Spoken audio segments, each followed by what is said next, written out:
Welcome back students. So last time हमने हमारा chapter number 4 start किया था, जिसमें हमने डिफरेंट टाइप ऑफ स्टेटमेंट्स के बारे में पढ़ा था। ओके, एंड वो स्टेटमेंट्स किस तरीके से एग्जीक्यूट होती हैं, ओके, उनको पढ़ा था। कंपाउंड स्टेटमेंट्स में सीक्वेंस, सिंगल, एक्सेट्रा, बहुत तरीके हमने पढ़े थे। तो वहां पे हम आ रहे थे कंडीशन पे। ओके, तो हम कंडीशंस के ऊपर किस तरीके से काम करते हैं, हम कंपाउंड स्टेटमेंट्स के बारे में पढ़ रहे थे। तो उसमें मैंने आपको एक एग्जाम्पल कराया था आपका इफ स्टेटमेंट का, राइट।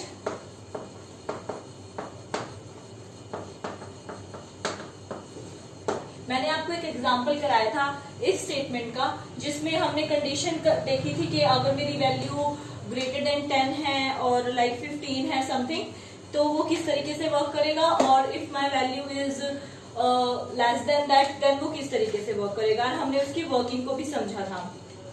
ओके, सो आज हम वही कंटिन्यू करेंगे कि जो ये मेरी वैल्यू है वो किस तरीके से काम करेगी। ओके, तो अभी हम क्या करेंगे, फर्स्ट फ्लो चार्ट की हेल्प से समझेंगे कि मेरा फ्लो चार्ट के अकॉर्डिंग, ओके, कि हम अगर क्या करते हैं, flow chart, it's really important if you pursue in your graduation time, then आप सबसे फर्स्ट सेमेस्टर में फ्लो चार्ट्स के बारे में अच्छे से पढ़ेंगे कि आप फ्लो चार्ट्स बनाते किस तरीके से हैं, उनका काम किस तरीके से करते हैं। ओके, सो अभी हम फ्लो चार्ट को स्टार्ट करेंगे एंड हम सिंपल सा एक प्रोग्राम लिख रहे हैं। ओके, हम उसी का, जैसे मैंने फ्लो चार्ट के अकॉर्डिंग समझा था, बट वो छोटा सा स्पेस था तो थोड़ा कंफ्यूजन रहा होगा, तो मैं आपको अच्छी तरीके से समझाऊंगी। तो मैं यहाँ पे आपका लिख रही हूँ programme clean, okay, and just dividing this part for flowchart and this part for program. Okay, so मैं आपका प्रोग्राम लिख देती हूँ कलर्ड पार्ट से। ओके, सो अब आपका ये है प्रोग्राम। प्रोग्राम किस तरीके से लिखा था हमने कि मेरा a का वैल्यू मैंने दिया है 10 से 10, और हम a का वैल्यू दे सकते हैं फ्रॉम इनपुट, कि भाई हम इनपुट कराएंगे। Okay, so int input enter the value। Okay, इस तरीके से। ओके, देन उसके बाद मेरा क्या लगना था, if condition, if my a is greater than 10, okay, and then colon, which is very very important. If a greater than 10, then my cursor will move to here, right? कि अगर मेरी condition है कि अगर मेरा a 10 से greater है, okay, सो हम क्या करेंगे, प्रिंट करेंगे a को, and we will also print a plus 5, means मेरी वैल्यू में क्या होगा, इंक्रीमेंट होगा। ओके, देन हम इसको बाहर कर देंगे। अगर ये बाहर निकल रहा है, then we will simply print a in double quotes equals to, and then separated with comma my variable a। Okay, so इस तरीके से आपकी वैल्यू क्या होनी चाहिए, प्रिंट। देन हम यहाँ पे फाइनली आउटपुट्स लिखेंगे अपने, कुछ दो आउटपुट्स लेंगे हम, 1 for true and 1 for false. Okay, मैंने यहाँ लिख दिया है आउटपुट। ओके, सो अब हम फ्लो चार्ट बनाएंगे। मैं जो आपके सिंबल्स हैं, लाइक डायग्राम्स होते हैं, इसमें ओवल होता है, आपका रेक्टेंगल होता है, पैरेललोग्राम होता है। ओके, तो ये तो मैं इसी आपके कलर चॉक से ड्रॉ करने वाली हूँ, सो दैट आपको पता अच्छे से शो हो जाए, एंड जो भी उसके अंदर का डाटा है वो मैं आपके सिंपल चॉक से लिखूंगी। ओके, सो जब भी हम स्टार्ट या क्लोज करते हैं, ओके, आप इस चीज को नोट डाउन कर सकते हैं, when we start and close our program in flow chart we always use oval। okay, आपका क्या यूज होता है, oval यूज होता है। ओके, ड्राइंग पे मत ध्यान देना, like I'll draw this, so my program is just start, so मैं क्या लिखूंगी, start। okay, then we continue with my arrow, small arrows, क्योंकि स्पेस है थोड़ा कम इसलिए, सो स्टार्ट। ओके, देन उसके बाद हम क्या यूज करते हैं, रेक्टेंगल। ओके, जो आपके रेक्टेंगल्स होते हैं हम यूज करते हैं हमारी रीडिंग के लिए, sorry not for rectangles, it's parallelogram. Okay, आपके जो पैरेललोग्राम्स होते हैं, राइट, अगर मुझे कोई वेरिएबल क्या कराना है, रीड कराना है। ओके, सो हम यहाँ पे क्या रीड करा रहे हैं, एक ही वैल्यू को रीड करा रहे हैं। सो यहाँ पे हम क्या लिखेंगे, रीड ए। अगर आपको फ्लो चार्ट समझ आ रहा है, just focus on working. Okay, अगर आपको समझ में आ रहा है तो आप ये एक्स्ट्रा नॉलेज है वो आप राइट डाउन कर सकते हैं अपनी फेयर नोटबुक में। ओके, ज्यादा स्ट्रेस नहीं लेना, वर्किंग पे ज्यादा ध्यान देना कि ये एक्चुअली वर्क क्या कर रहा है। ओके, इफ स्टेटमेंट्स हम किस कंडीशन में यूज करते हैं, जब हमको दो चीजें मिल गई है, लाइक मुझे मैंगो आइसक्रीम भी मिल गया है, मुझे स्ट्रॉबेरी भी मिल गया है, बट मुझे चूज करना है कि मैं क्या खाऊं। और यू कैन से मुझे स्वीट्स भी मिल गई है और मुझे कुछ चटपटा तीखा भी मिल गया है, मैं क्या खाऊं, उस चीज में आपको सोचना है। ठीक है, बस जब आपको सोचना हो ट्रू मतलब मैं इसको चूज करूं या उसे चूज करूं, या फिर आपको देखना हो कि कौन सच बोल रहा है कौन झूठ बोल रहा है, लाइक दिस समथिंग। ओके, थोड़ा रिलेट करने के ट्राई करेंगे।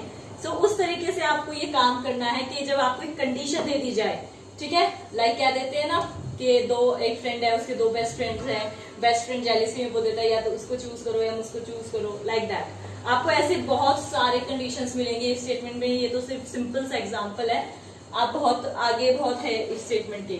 Okay, so parallelogram for reading. Okay, start किया रीड ए, हमने रीड कर दिया simple parallelogram, then we will move ahead.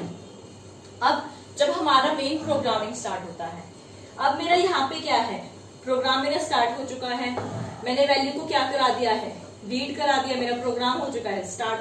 अब मुझे क्या देनी है, मेरी इफ स्टेटमेंट। मुझे क्या देनी है, मेरी if statement. For if statement we always use diamond structure. Okay, this diamond. तो यहाँ पे हम लिखेंगे इज। ओके, हम क्या लिखते हैं, इज। क्या आपका ए 10 से बड़ा है। Okay, so is A greater than 10। Okay, so ये मेरी क्या हो गई, कंडीशन हो गई। सो यहां से हम चलेंगे, यहाँ पे अब हमारा क्या होता है, 2 पार्ट्स में डिवाइड हो जाती है, like 1 for yes this will be for no. Okay, if my state मेरी कंडीशन ट्रू नहीं हो रही है, मीन्स ये कंडीशन वैलिड नहीं हो रही है, फॉल्स हो रही है। ओके, एंड से दिस वन फॉर यस। अगर yes my A is greater than 10, तो उस केस में जब भी हमें क्या करना है, यहाँ पे क्या हो रही है, वर्किंग हो रही है कंडीशंस, तो उस केस में हम यूज करते हैं हमारा rectangle. Rectangle and for if statements is diamond. Okay, so यहाँ पे हम यूज करेंगे रेक्टेंगल। सो हम यहाँ पे लिख देंगे print A and then with one more arrow हम लिखेंगे क्या, प्रिंट ए प्लस 5। ओके, इस तरीके से। एंड बिकॉज स्पेस नहीं है तो मैं इसको ऊपर ले जा रही हूँ एरो को, यहाँ पे सॉरी यहाँ पे थोड़ा समझ लेना। ओके, इस तरीके से, और मैं इस एरो को जोड़ दूंगी यहाँ पे। ओके, इस तरीके से हम कर सकते हैं। मीन्स मेरा लूप, अगर मेरी स्टेटमेंट फॉल्स है, ये तो एग्जीक्यूट नहीं होनी चाहिए ना, राइट। अगर मेरा कंडीशन ट्रू हो रहा है तो सिर्फ ये तो एग्जीक्यूट होगी, और अगर मेरा फॉल्स हो रहा है तो डायरेक्ट ये एग्जीक्यूट होगी। ट्रू होगा तो तीनों की तीनों एग्जीक्यूट होंगी, like this. So if false है तो वो डायरेक्ट यहाँ आएगा, एंड इस केस में मेरे पास क्या होगा, सिर्फ मेरा क्या होगा, ए प्रिंट होगा। अगेन प्रिंटिंग में अगर आप कुछ भी लाइन लिख रहे हो वो इधर लिखना जरूरी नहीं होता, आप सिर्फ क्या वेरिएबल प्रिंट करा रहे हो, आप फ्लो चार्ट में वो लिखते हैं। Okay, so I am simply write here print A and with arrow, and again closed, हमारा प्रोग्राम क्लोज होगा with oval shape. Okay, so close. So ये तो आपका फ्लो चार्ट होगा, ठीक है, एंड ये आपका कोड। अब हम एक बार वर्किंग देखते हैं कि हमारा प्रोग्राम रन किस तरीके से होगा। जैसे कि हमने क्या ली थी, हमारी इनपुट एक तो हमने क्या ले ली थी 15 फॉर ट्रू, और एक बार हमने ए को क्या लिया था 5 लिया था, राइट, फॉर फॉल्स। तो एक बार हम 15 लेते हैं, राइट, कि मैंने अपनी इनपुट क्या ली है 15। ओके, सो प्रोग्राम रन होगा। मैं एक बार फ्लो चार्ट में बता रही हूँ, देन हम प्रोग्राम के थ्रू आपको खुद ही समझ में आ जाएगा। यहाँ पे हमने ए को रीड किया विद 15 वैल्यू, देन यहाँ पे आके मेरी कंडीशन क्या हुई, चेक हुई कि मेरा a ग्रेटर देन 10 है या नहीं। My 15 is greater than 10 which is true. So मेरा लूप कहाँ चला जाएगा, मीन्स मेरी एरो, मेरा फ्लो कहाँ जाएगा, मेरा पॉइंटर कहाँ जाएगा, यस पे जाके यहाँ पे मेरे a को प्रिंट करेगा। सो पहले तो रीड स्टेटमेंट के लिए मेरे पास क्या था, एंटर द वैल्यू।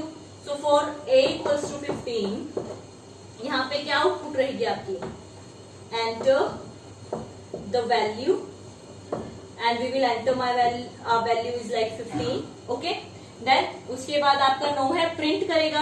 प्रिंट पे हमने डायरेक्ट a दिया है एंड a प्लस 5 दिया है। ओके, सो यहाँ पे उसके बाद मेरी प्रिंट हो जाएगी वैल्यू क्या, अगेन 15 और इंक्रीमेंट के साथ 20। एंड जब वो इफ स्टेटमेंट के बाहर आएगा, देखो मेरा ये वाला एरो भी क्या जा रहा है, कंटिन्यू कर रहा है इस चीज को, करेक्ट। लूप के बाहर जाते ही ये स्टेटमेंट भी तो होगी ना, क्योंकि फ्लो तो चलता जा रहा है, करेक्ट।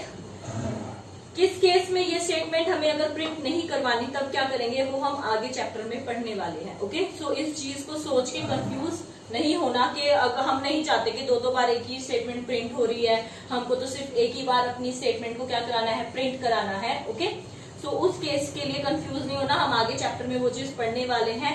एल्स आता है, ठीक है ना, लाइक हम बोलते हैं कि आप ये करो नहीं तो आपको वो करना पड़ेगा, उस तरीके से कि या तो ये चीज हो नहीं तो वो हो, तो वो हम आगे कंटिन्यू करेंगे। सो अब हमारा ये चीज दोबारा से प्रिंट होगी। सो हम यहाँ पे अगेन दोबारा हमारी वैल्यू क्या आ जाएगी, 15। सो हमारी ये होगी आउटपुट जब हमारी वैल्यू ग्रेटर देन 10 रहेगी। ओके, नाउ फॉर 5 अगर मेरा वैल्यू क्या रहता है, 5 रहता है। ओके, सो 5 ग्रेटर देन 10 रॉन्ग है, तो मेरा एरो डायरेक्ट कहाँ चला जाएगा, प्रिंट a पे, मीन्स सॉरी यहाँ पे तो आपका वैल्यू क्या रहेगा, a इक्वल्स टू 15, करेक्ट। सो यहाँ पे आपका वैल्यू क्या चला जाएगा, प्रिंट a में। यहाँ पे आपको सिंपल वैल्यू मिलेगी, like enter the value, then you will type any value less than 10 हो, जो इक्वल टू 10 भी चलेगी, बिकॉज हमने ग्रेटर देन लिखा, ग्रेटर देन इक्वल टू नहीं लिखा। And then we will simply write print, मेरी वैल्यू क्या हो जाएगी, a इक्वल्स टू 5। सो ये हमारा कंडीशन है कि जब मुझे कुछ चूज करना हो, यस नो करना हो, या फिर मुझे कुछ कंडीशन लगानी हो, लाइक एग्जामिनेशन में होता है कौन पास होगा कौन फेल होगा, उस केस के लिए आपकी वैल्यूज होती हैं, लाइक 70% से अगर ग्रेटर देन है तो हम पास करवा देंगे, 70 से लेस है तो हम फेल करवा देंगे। उस केस में इफ स्टेटमेंट्स आपकी फॉलो होंगी। Okay, so that's all for today. आप इसी चीज को पढ़ेंगे और अच्छे से करेंगे। Okay, thank you, stay safe, stay at home.